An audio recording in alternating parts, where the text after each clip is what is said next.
At 8:30 in the morning on June 6, 1944, Lieutenant General Omar Bradley stood on the bridge of the heavy cruiser USS Augusta, watching his invasion die. Through binoculars smeared with salt spray, he could see Omaha Beach, or what was left of it. Bodies floated in the surf, landing craft burned on the waterline. Soldiers who had made it to the sand lay motionless behind steel obstacles, pinned down by German machine gun fire that had not stopped since dawn. Bradley had told those men naval bombardment would obliterate the German defences before they even touched French soil. He had assured them they would face only demoralised second-rate troops. Now 2,000 of them were dead or dying, and the general commanding American ground forces was considering the unthinkable.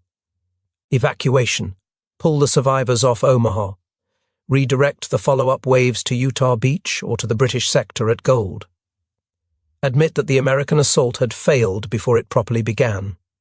What Bradley did not know, could not know from his position 8 miles offshore, was that somewhere in that chaos, a 51-year-old general with a bad heart and a walking cane was about to change everything. The British had doubted the Americans from the beginning.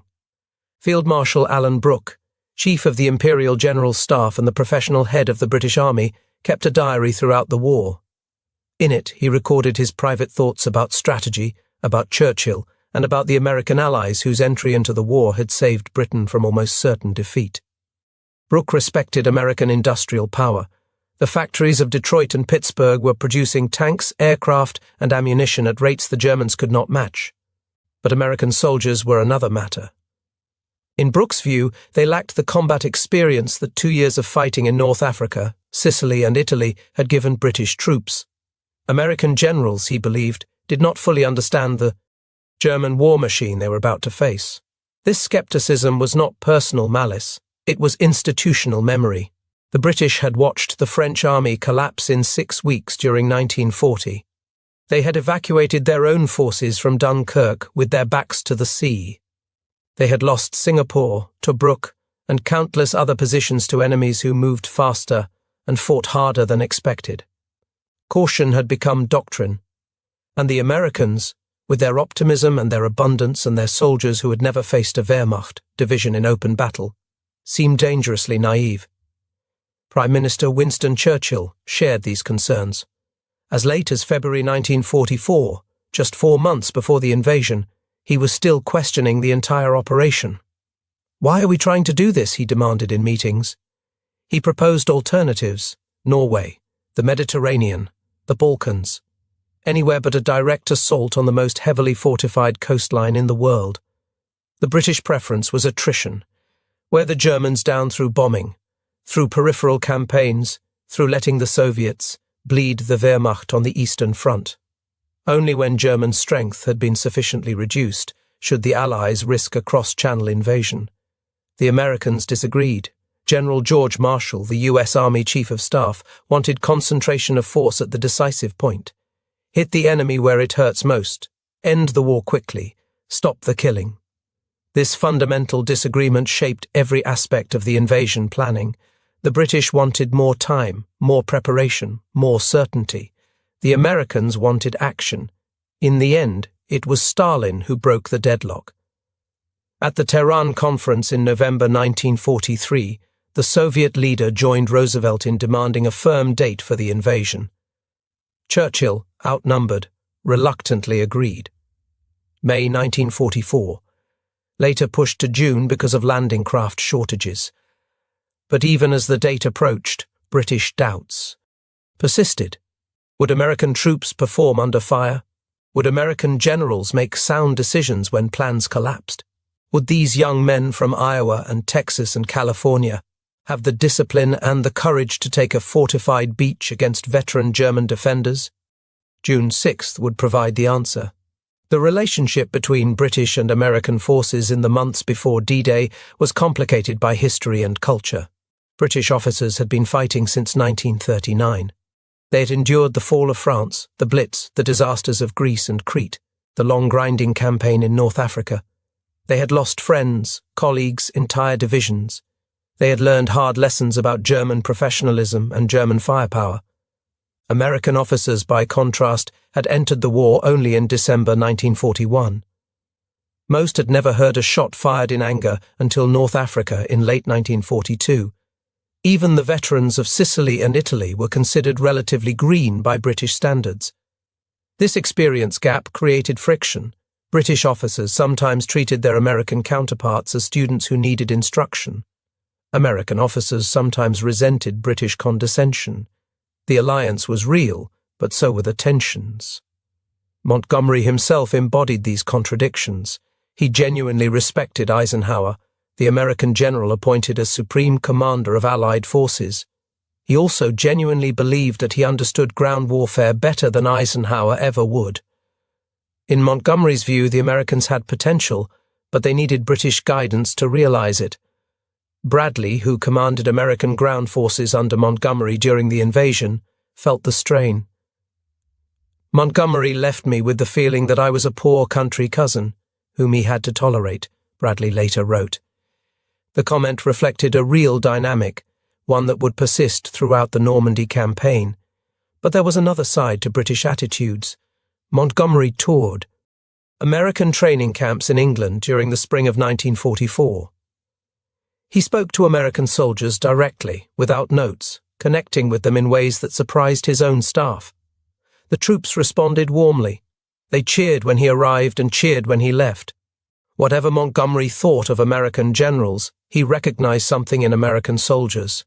These were young men willing to fight.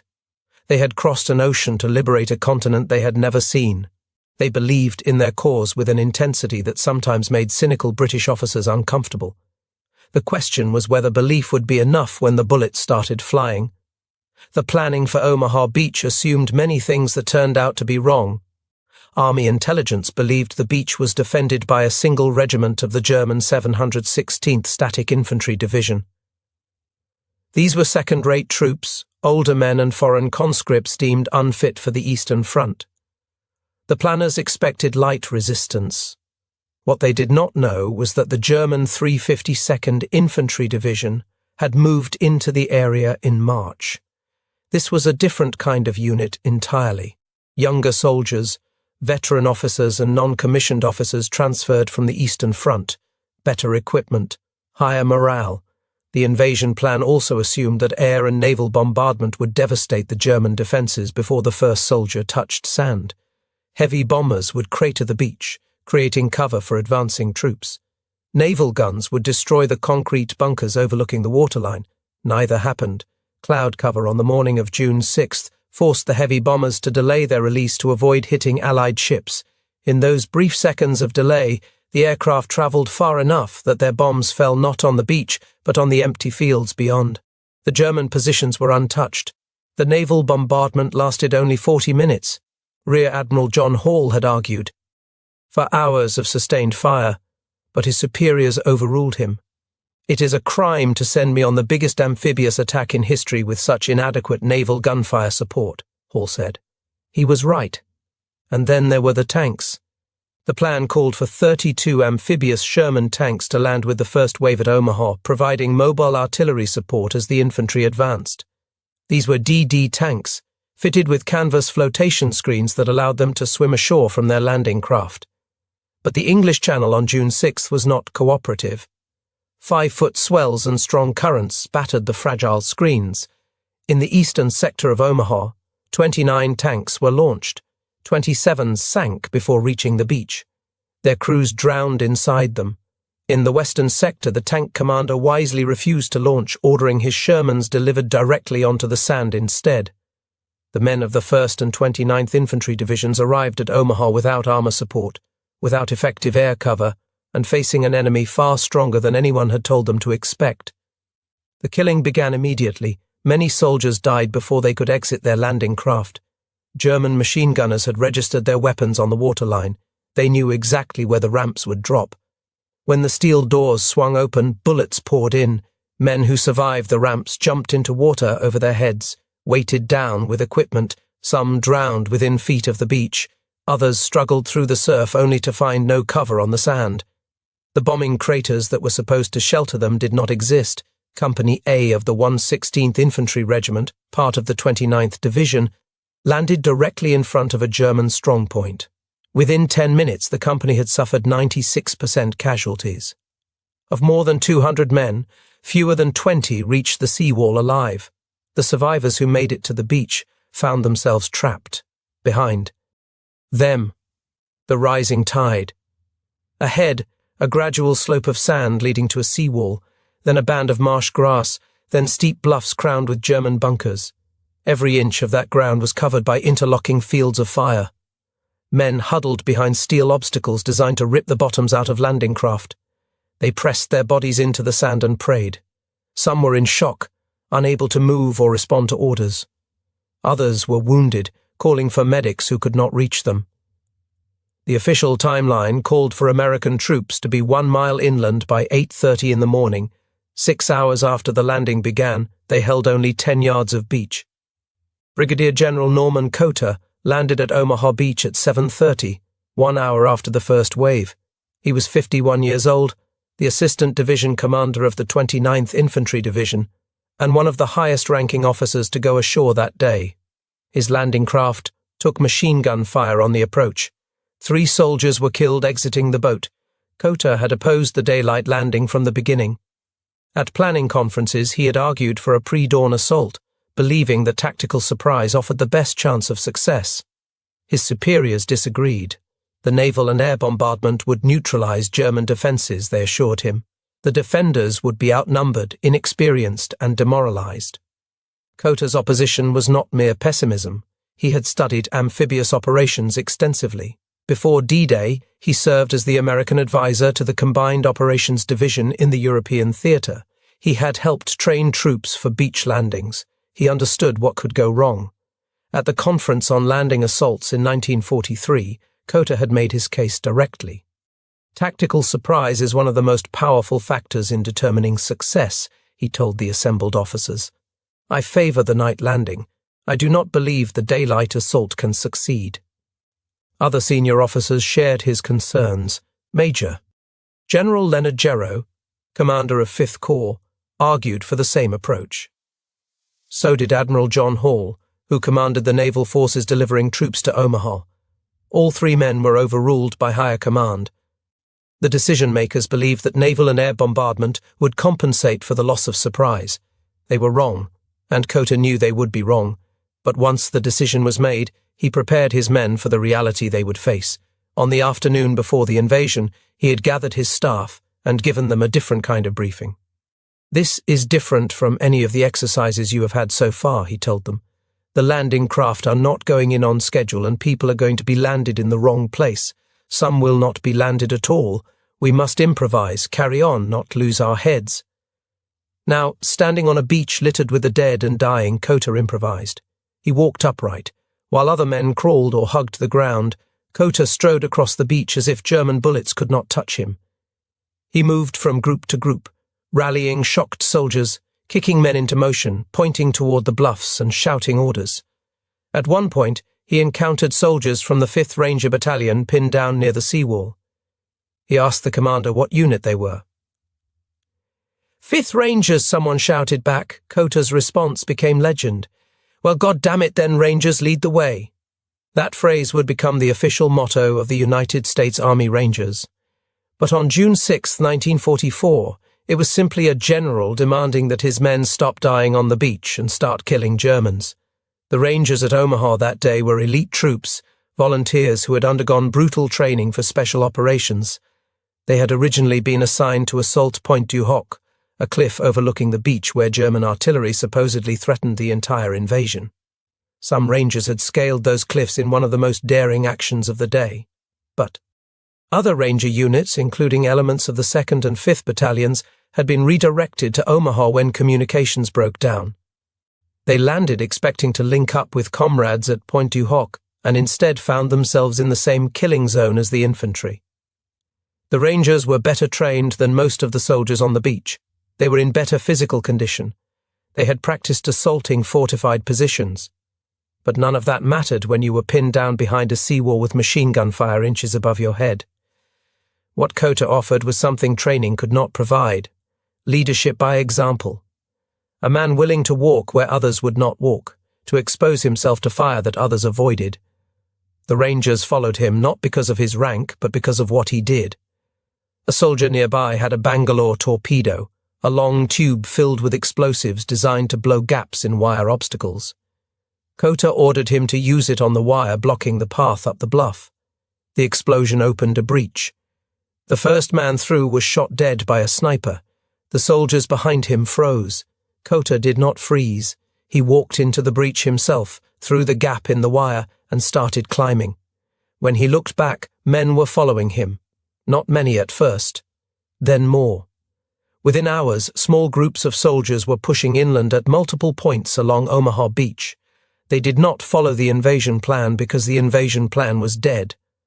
They followed sergeants and lieutenants and privates who decided that moving forward was better than dying in place. Colonel George Taylor of the 16th Infantry Regiment summarized the situation with brutal clarity. "There are two kinds of people who are staying on this beach," he told his men.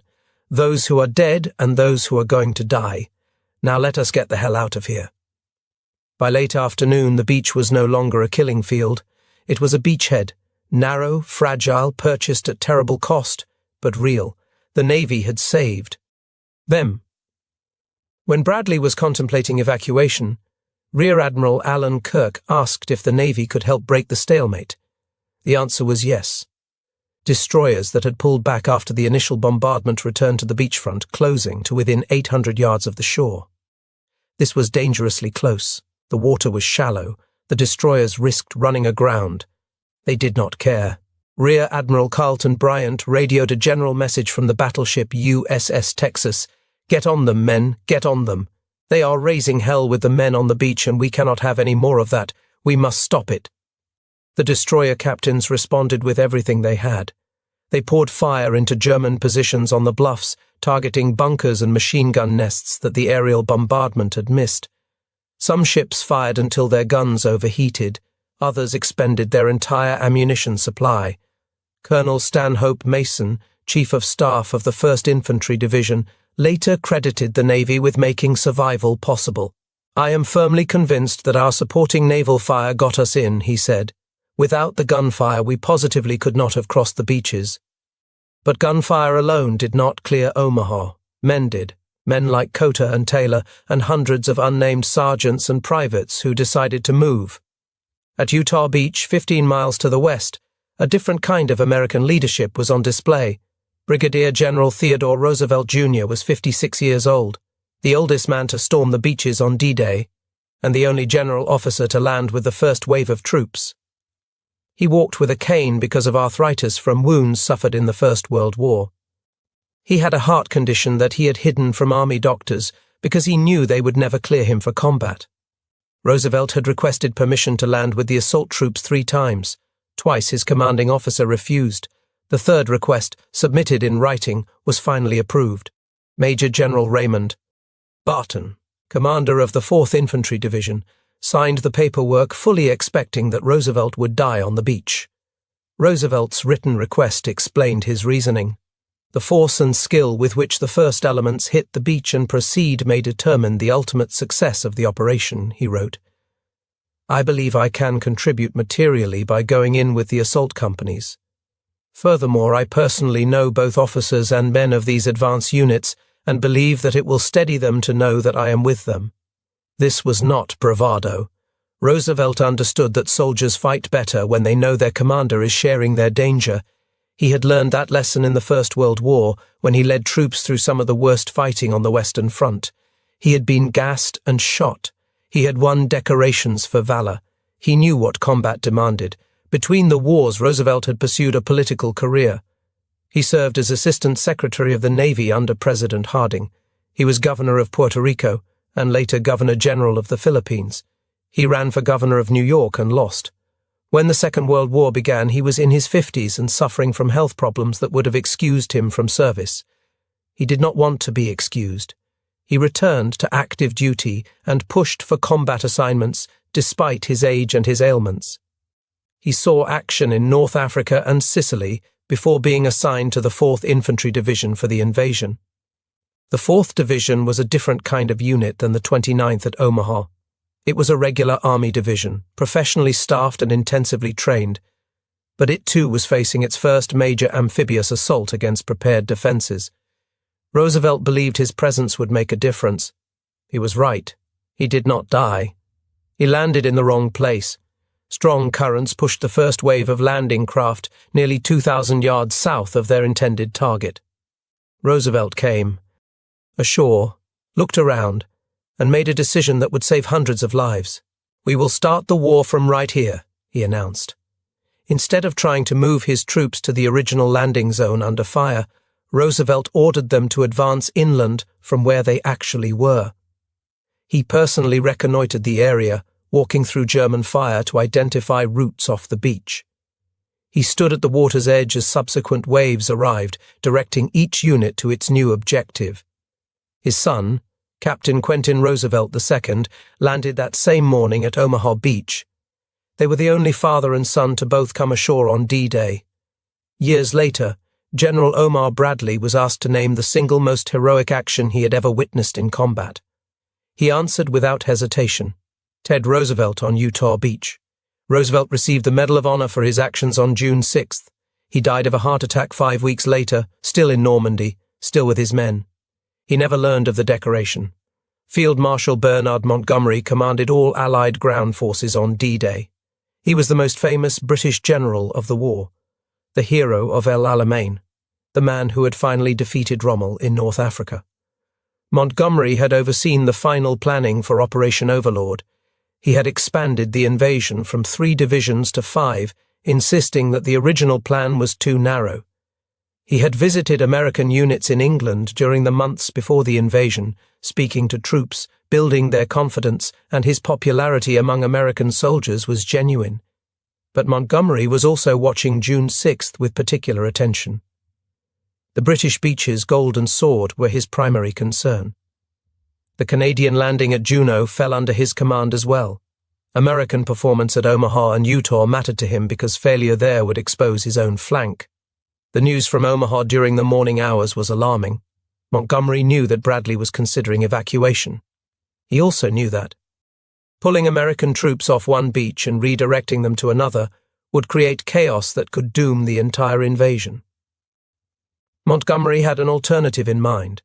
If Omaha failed completely, he considered the possibility of diverting American Fifth Corps through Gold Beach, filtering them through the British sector to maintain the advance. But that option assumed British success.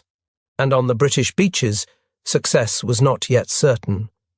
Gold Beach was assigned to the British 50th Division, the Northumbrians. These were veterans of North Africa and Sicily, experienced soldiers who knew what German fire sounded like. Their landing went better than Omaha, but not without cost. German artillery and mortar fire struck the assault waves hard. Several villages had to be cleared house by house. At Sword Beach, the British 3rd Infantry Division landed with the objective of capturing Caen, the largest city in the invasion zone. Caen was supposed to fall on D-Day. It would not fall for another month. German armour, specifically the 21st Panzer Division, launched a counterattack in the afternoon that threatened to split the British beachhead. Only the arrival of glider reinforcements turned the tide. Montgomery's plan to take Caen quickly had failed. His optimistic timeline was already in ruins by nightfall on June 6th, but the beachhead held, and on Omaha, against all expectations, the Americans had held too. The contrast between British and American performance on D-Day was not a simple story of one nation succeeding and another failing. Both armies faced determined German opposition. Both armies took heavy casualties. Both armies achieved their minimum objectives while falling short of their optimistic goals. But the character of the fighting differed. British operations were methodical. The 50th Division at Gold Beach advanced according to doctrine, using combined arms tactics developed over years of combat experience. Infantry worked with tanks. Artillery supported infantry. Air cover suppressed German positions.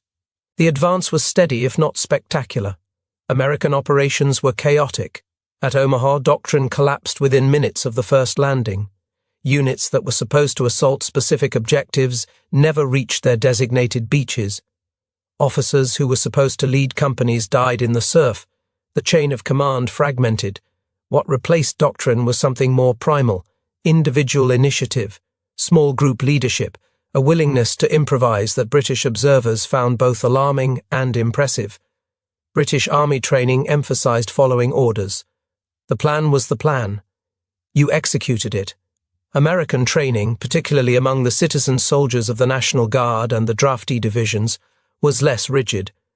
When the plan failed, Americans were more likely to make a new one on the spot. This was not always an advantage. Sometimes it led to confusion and wasted effort.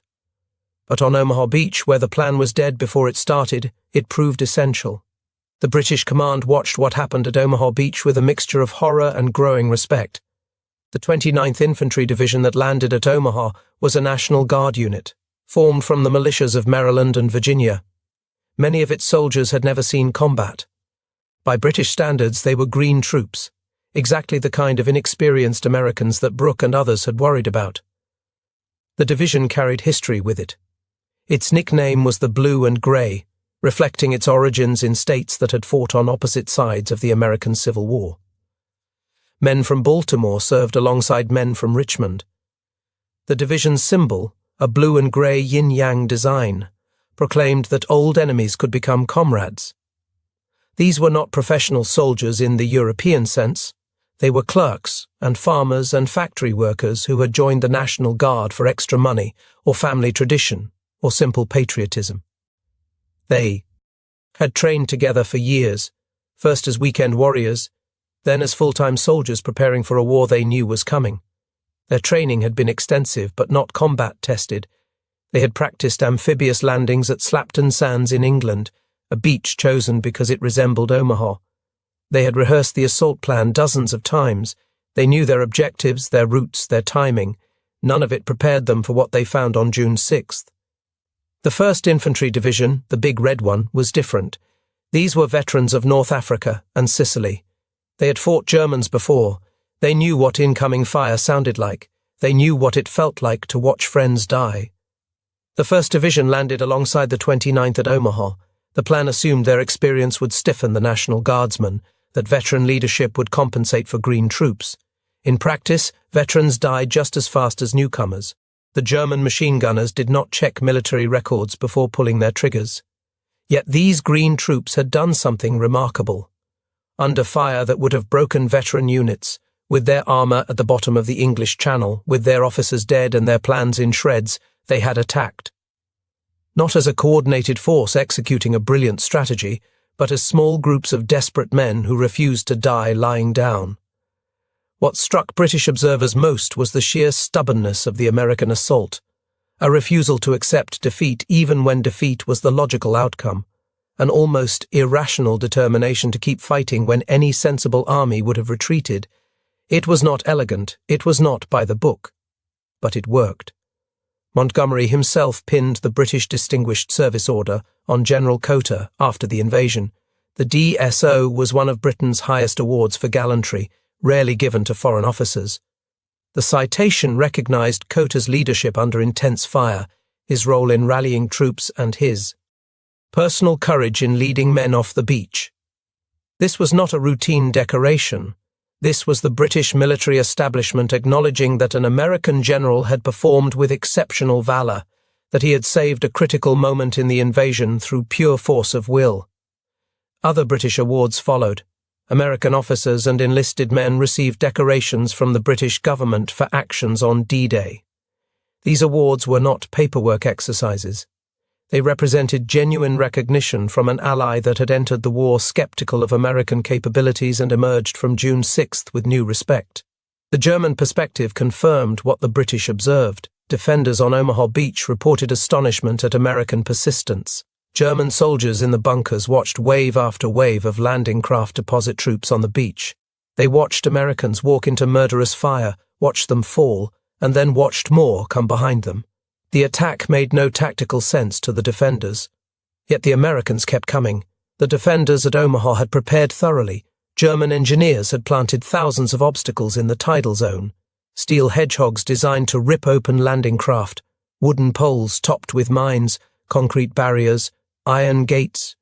The beach was a maze of death traps, Above the waterline, the Germans had constructed bunkers with interlocking fields of fire. Machine gun positions covered every approach. Mortar teams had registered their weapons on the most likely landing points. Artillery batteries stood ready to destroy anything that survived the initial assault. The soldiers manning these positions knew their jobs. Many had transferred from the Eastern Front, where they had fought the Red Army in conditions even more brutal than Normandy. They understood defensive warfare. They understood how to kill men who were trying to kill them. Heinrich Severloh was one of those soldiers, a machine gunner with the 352nd Infantry Division. He was stationed at a position called Wider Stands Nest 62, overlooking the Easy Red sector of Omaha Beach. On the morning of June 6th, he began firing at American soldiers wading through the surf. Severloh later claimed to have fired over 13,000 rounds that day, though historians view this figure with skepticism.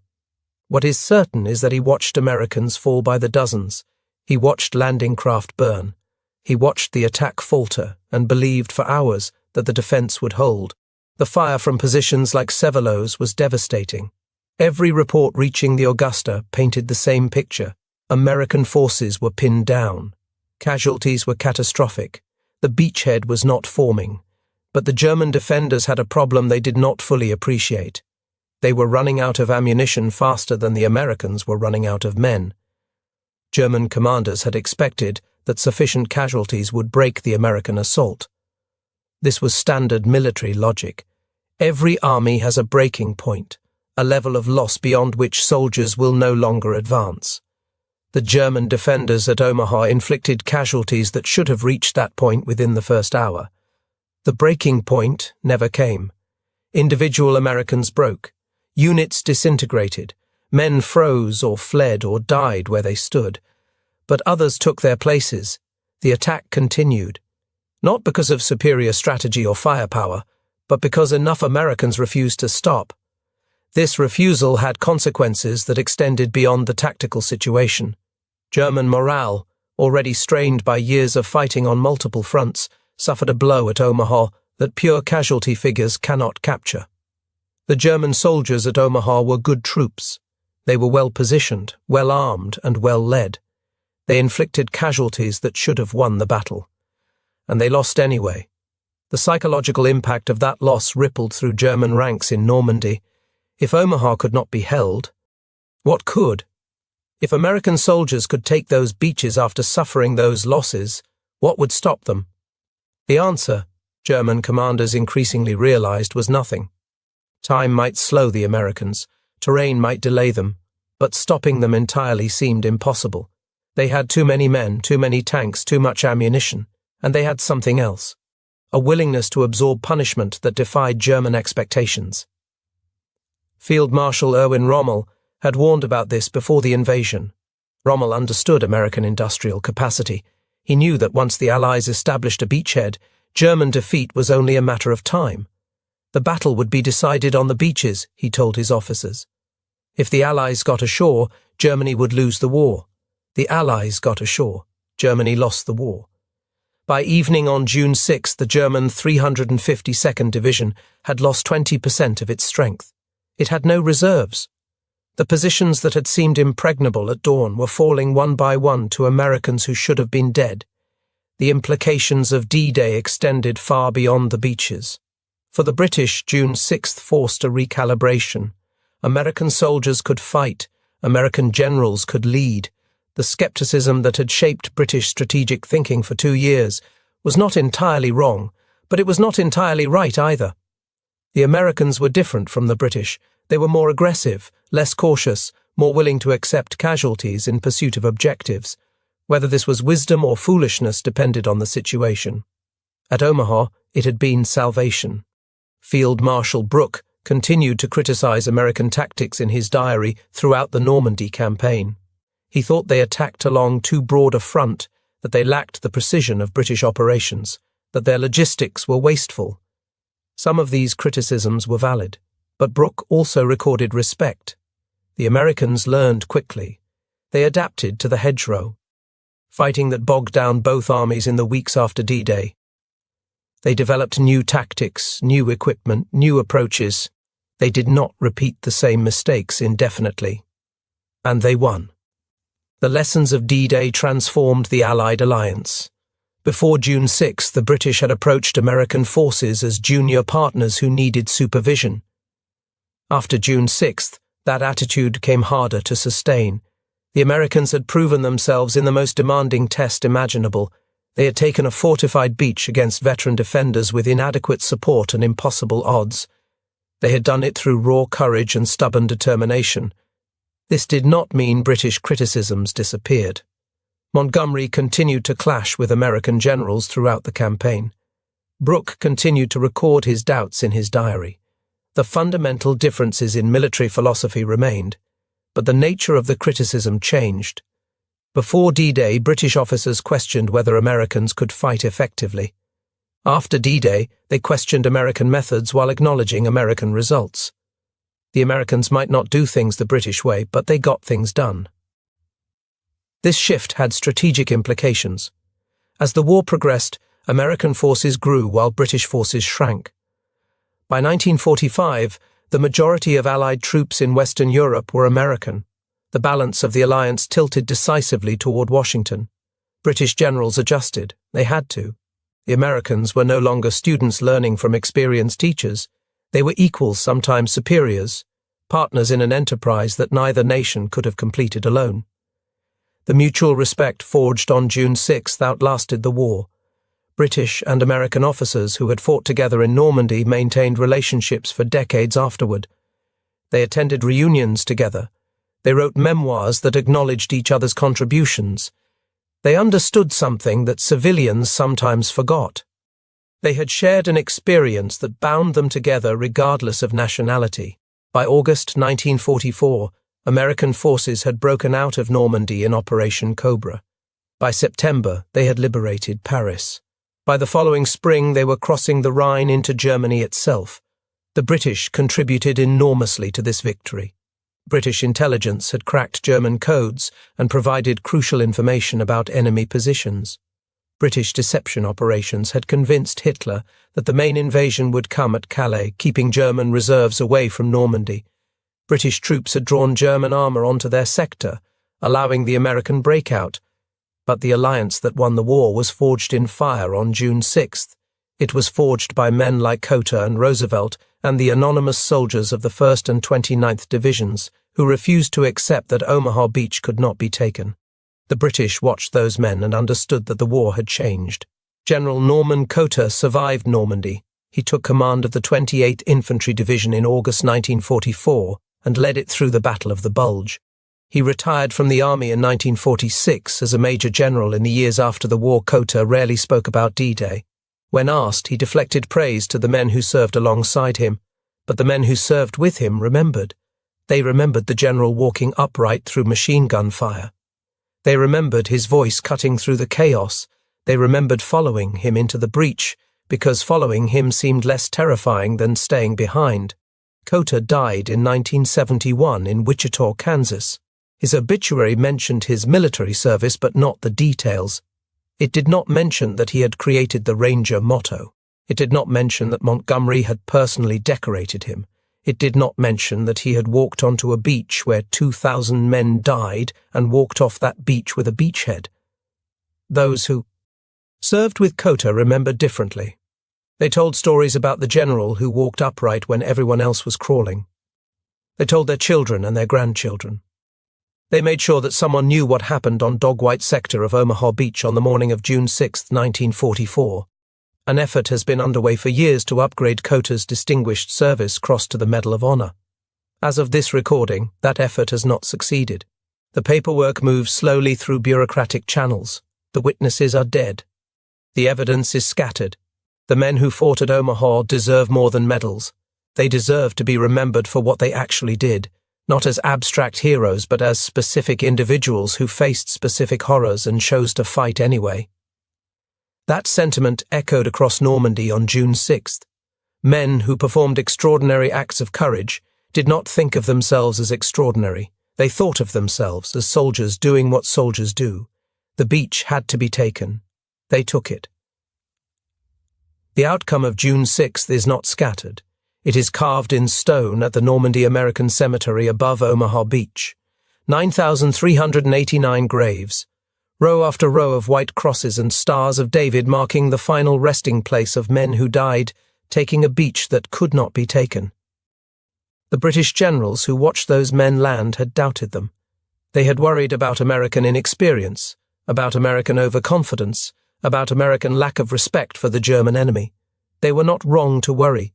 Many of the things they feared came true. American units did break under fire. American plans did fail. American soldiers did die in numbers that shocked even hardened veterans.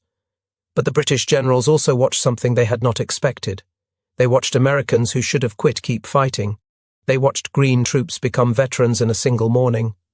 They watched an army that had never faced the Wehrmacht prove that it could take casualties and keep attacking, and they watched that army win. What the British said about American troops after D-Day was not uniform. Some remained critical, some converted completely, most fell somewhere in the middle, acknowledging American courage while maintaining reservations about American methods. But none of them could deny what had happened on Omaha Beach. None of them could deny that the invasion had succeeded where it might have failed, that the beachhead had held when logic said it should not have held, that Americans had done something that morning that deserved respect. Montgomery gave Cotter the Distinguished Service Order. Brooke recorded American success in his diary alongside his criticisms. Churchill praised the Americans in his speeches to Parliament and meant what he said. The alliance between Britain and America was never perfect. The two nations fought together, but not always smoothly. They disagreed on strategy, on tactics, on priorities. They competed for glory and resources and credit. But on June 6, 1944, they shared a beach. And on that beach, under fire that killed thousands, they proved that their alliance could win the war. The British doubted the Americans. Then they watched the Americans fight. And after that, whatever doubts remained were tempered by something stronger. Respect. Theodore Roosevelt Jr. was buried in Normandy. His grave at the American cemetery overlooks Omaha Beach, not far from the position where his son came ashore on the same day he landed at Utah. The two are among the few father and son pairs to have fought together on D-Day. Roosevelt's Medal of Honor citation describes his actions in formal military language. It speaks of repeated leadership under fire, of personal reconnaissance through enemy positions, of disregard for his own safety. What it cannot capture is the image of a 56-year-old general with a cane walking calmly through German artillery. Fire pointing directions to terrified young soldiers, telling them that starting the war from the wrong place did not mean they could not win it. Omar Bradley, the general who had nearly evacuated Omaha Beach, went on to command the 12th Army Group, the largest American field command in history. By the end of the war, he led more than 1.3 million soldiers. He became a 5-star general of the Army, one of only 5 men to hold that specific rank. Bradley never forgot what he witnessed on June 6th. In his memoirs and his interviews, he returned repeatedly to Omaha Beach. Every man who set foot on Omaha Beach that day was a hero, he wrote. The statement was not false modesty. Bradley had seen what those men did. He knew what it cost. Montgomery returned to England after the war as a national hero. He served as chief of the Imperial General Staff and later as Deputy Supreme Allied Commander of NATO. His reputation fluctuated over the decades as historians debated his decisions in Normandy, but his role in planning and executing D-Day remained central to his legacy. The alliance between Britain and America that was tested on June 6th continued long after the guns fell silent. NATO bound the two nations together through the Cold War and beyond. The cooperation forged in 1944 became the foundation of Western security for generations. If this story moved you, please take a moment to like this video and share it with someone who cares about history. Subscribe to stay connected with these untold stories from the Second World War. Each one matters. Each one deserves to be remembered. Leave a comment below and tell us where you are watching from. Our community spans the globe, from veterans to history enthusiasts, and we are honored to have you here. Thank you for watching. Thank you for remembering.